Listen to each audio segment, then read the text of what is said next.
Hello everyone, welcome back to my channel. In a recent discussion, Newshound Guru Militia Man brought attention to a significant development concerning the Central Bank of Iraq and its ability to meet the country's demand for Iraqi dinars.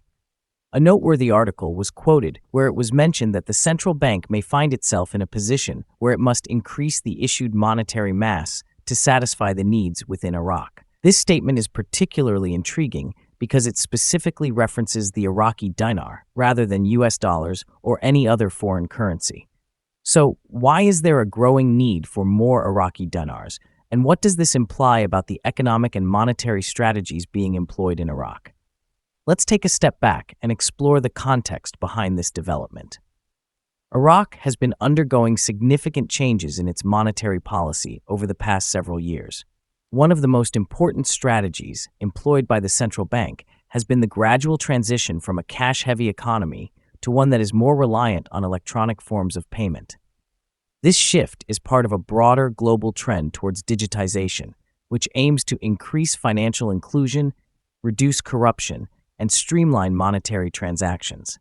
However, this transition is not without its challenges, particularly in a country like Iraq, where the economy has traditionally been heavily reliant on physical cash transactions. In this light, the mention of an increased need for dinars becomes particularly significant.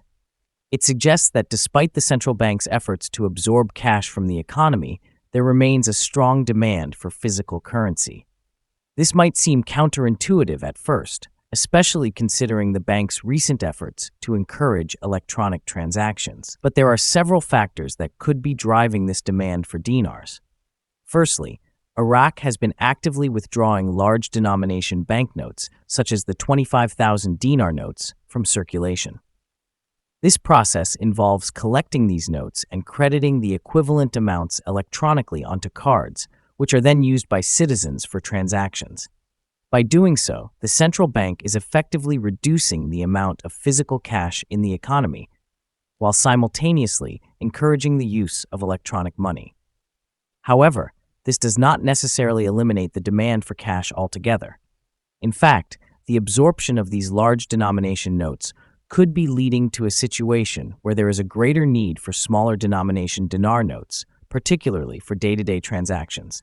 This might explain why the central bank is contemplating increasing the monetary mass in dinars. Additionally, as the economy grows and consumer confidence in the dinar strengthens, the demand for the local currency could naturally increase, further driving the need for more dinars in circulation.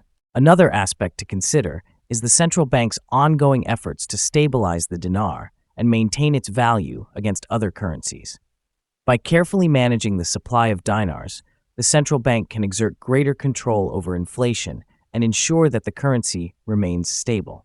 The potential increase in the issued monetary mass may therefore be a calculated move to balance the growing economic activities within the country with the availability of physical currency.